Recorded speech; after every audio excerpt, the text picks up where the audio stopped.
welcome back, Square Steaders. We are on video number 4 on our shoestring budget homestead series. On this video, we are going to talk about acquiring land, how we went about it, and maybe some tips that may help you in the future. Jesse just reminded me that we are in video 4, and we would like to remind y'all to please, if you like what you're seeing, subscribe, like, comment, and push the notification bell. It really helps us out. Anyway, so moving on, here we are on our land, and a general rundown of what we're sitting on is 33 acres, and we're going to explain to you how we acquired that, and it's not as big of a bill as you may think. So first of all, a tip in looking for land is be able to see the forest through the trees. Okay, understand that this was all just an overgrown mess that's behind us, and we are consistently working on it. I don't know if you can see all the logs laying down. In the last week, we have been cutting down more trees and clearing this out. We want to make this some pasture. We don't have anything flat here, y'all. There's not anything. There's a spot for the house. There's a spot for the barn over here. There's a couple of flat spots. Like 30 by 30 spots. Right, that we can actually put something on. Other than that, everything is hills. And it makes things definitely difficult. But in order to purchase land at a reasonable price, you probably have to make some sacrifices like that. This is just land nobody else wanted, and the reason is because we are kind of close. We're probably half a mile as a crow flies from the Arkansas River. We don't have any rocks in the ground, which is a bonus, but it's all sand. So erosion and all that is a huge issue. We're always fighting with, always putting down seed to try and stop the erosion. As soon as we clear stuff out, that has just recently been seeded with winter wheat and rye to last us through the winter. We're just always playing this erosion game. Anyway, so those are challenges that come with getting the land and looking for land. So let's explain, if you want to, how we came across our land and little tips for them on what to look for. Okay, first, be patient. The right piece of property may not be on the internet the first time around. I spent a lot of time on the internet, all of your land watches, your realtor.com, Zillow, site after site after site. I was always searching on them, just land, anything. At this point, whenever I first started, I was looking for anything over 5 acres, preferably with a house already on it or a big shop, anything that we could live in for a reasonable price. The land in the area that we're in, the school districts are actually fairly decent. Mm-hmm. So in our county, in our particular school district, the land really is anywhere from like $3,000 to $5,000 for roughly, maybe, for raw land. The next county over has a decent school district. 6,000 to 8,000 probably, yeah, so per acre there. It can be that, to me, that's too high.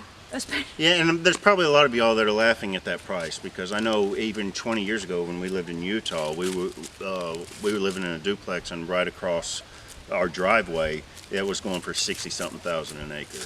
So yeah, so I understand that there's big differences in where you live. We are in central Arkansas, so our prices are probably going to be completely different than yours, but it still gives you a general idea. Yeah, I've seen on the internet where people laugh and are like, oh my gosh, I'd pay you cash right off the top for $6,000 an acre. Mm-hmm. I'm not going to do that, because the land around here just isn't that, it's not what it's going for. Everything is based off of the median income or whatever. However, that's all factored in. So that's how the land is factored in, and in our area, that's what it is. It is what it is. I wasn't going to pay that much for it, but we didn't want to give up the school districts in the 2 counties. We wanted to be in one or the other. So that led us to being on the internet absolutely constantly. For several years. This wasn't a month-long process. This was years. We're just looking for that. We're waiting for that gold mine, you know, and it took a long time. You know, we were just always on top of it, and we always knew what the market was, and we were always just looking and seeing options, you know. And we find a piece of land with a big shop, well, we could live in that while we build a house or whatever, you know. I mean, so keep that in mind when you're looking for land, that you have to be open to a whole lot of scenarios and figure out what you're willing to do. If you're willing to live in a shop long enough to build a house or pull a camper out there, or even if it's raw land, you know, be open to a lot of different possibilities. I hope this wind is not drowning us out, but anyway, so we have undesirable land. That's what we have, and the way we found it is that constant searching. And we knew we wanted land, like she said, over 5 acres. We knew we wanted some sort of house. We wanted a smaller house. Our house in town was way too big. We really wanted to downsize, not going to the tiny home thing, but, you know, definitely a lot smaller than what we had. And so that was kind of our requirements. And of course, we were very flexible. We were willing to do, you know, live in a camper or whatever until we could build a house or whatever.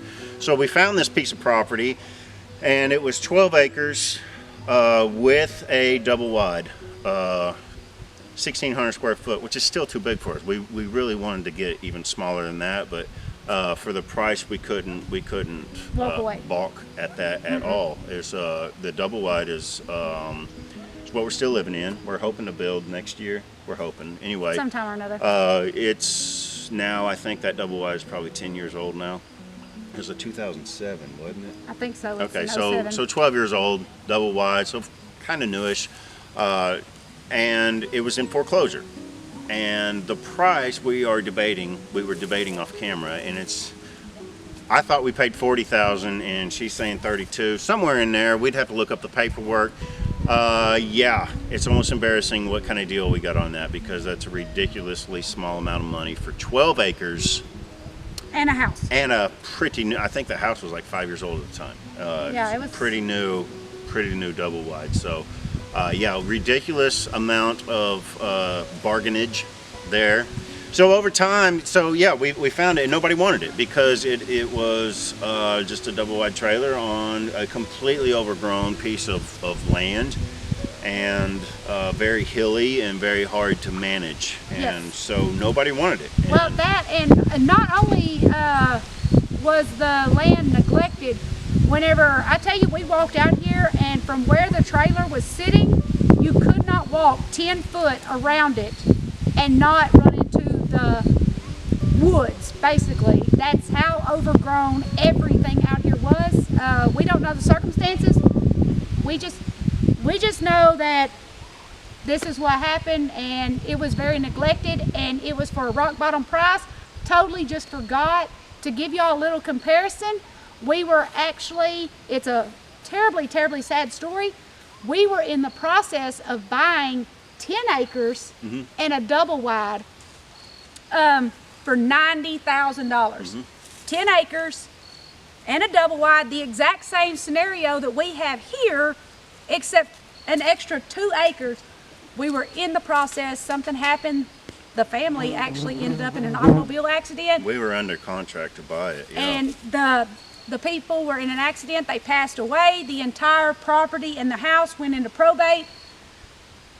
We ended up getting out of it. Yeah, but so we had to start over. It was on the market for $110,000. We offered $90,000, and we were going from there. So that's what you're looking at on the deal that we got by taking this neglected property.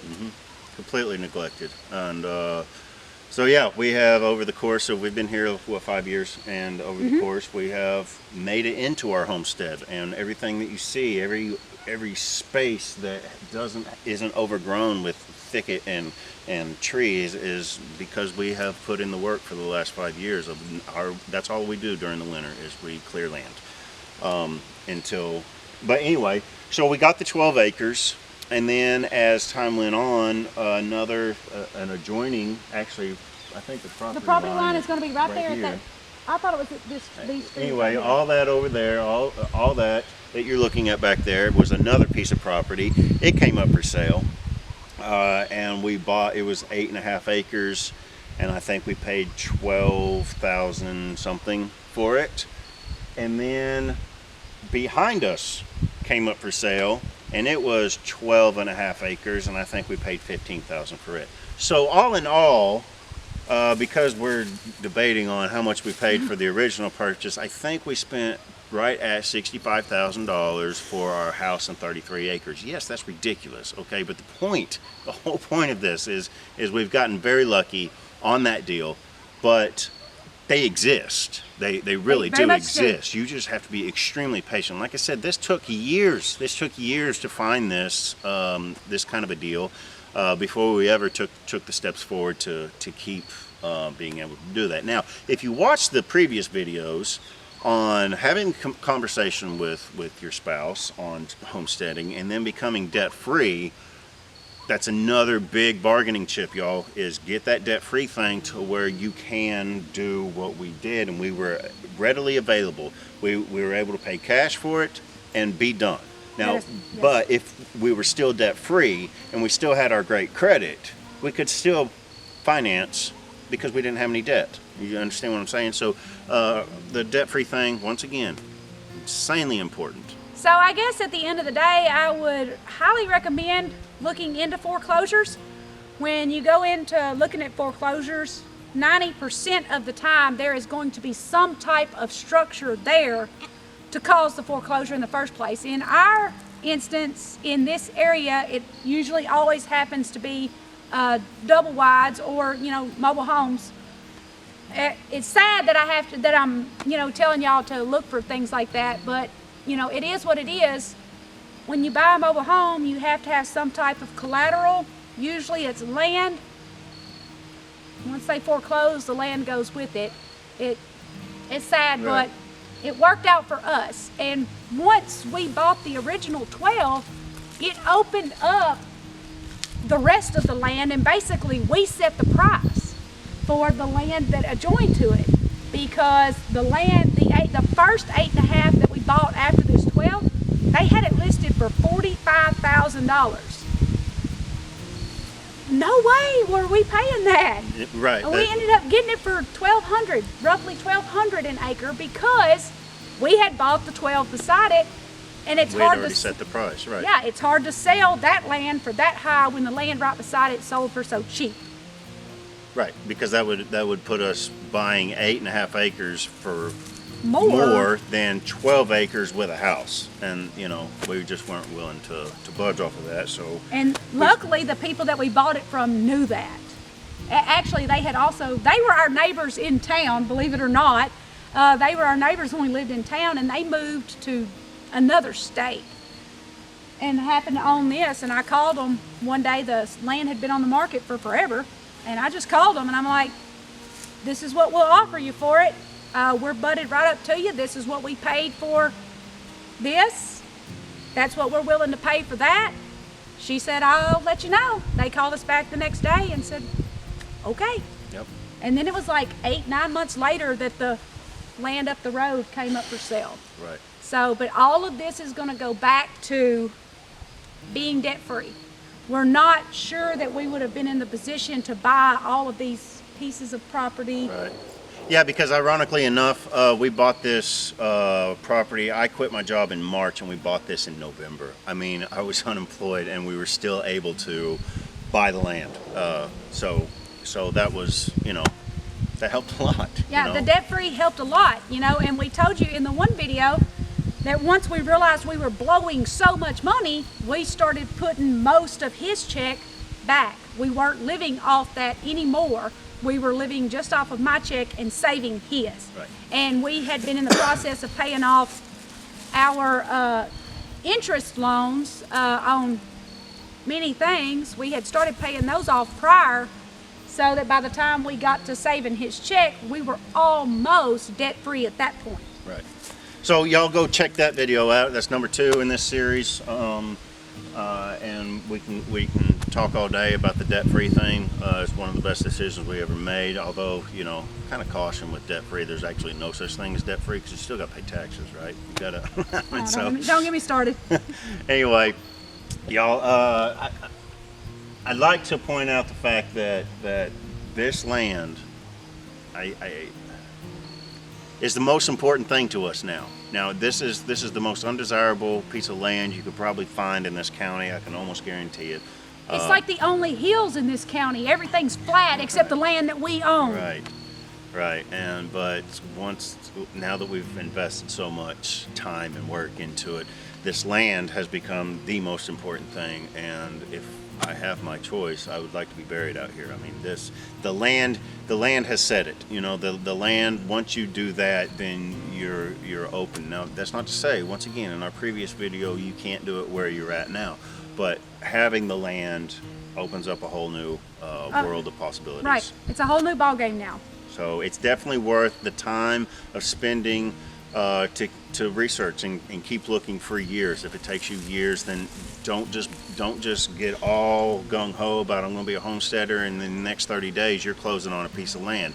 I really think you should give it some time. Anyway, so to backtrack, we want to recommend foreclosures. We want to recommend spending a lot of time knowing your market and what's available, and spend a lot of time looking at land. Most of the time, people cannot see the forest for the trees. And look at this. Yes, a lot of you may be like, that's hardly undesirable. Yeah, because it's beautiful now. Give me a thumbs up on that, because it's beautiful now. We've made it beautiful. It was a turd. It was a turd, just overgrown and just horrible. But a lot of people can't see that. Now look at it.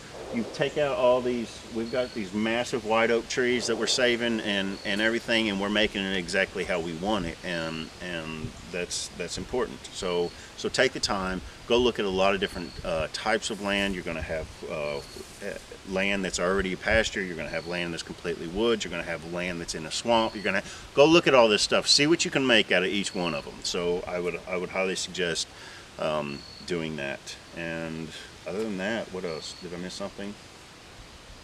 No? No. Okay. All right.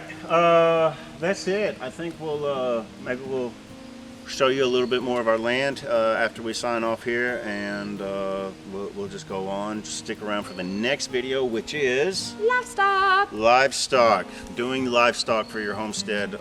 So stick around for that one. And until the next one, I'm Mike, and this is Jesse with Square One Farms, and we'll see you on the next one.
you.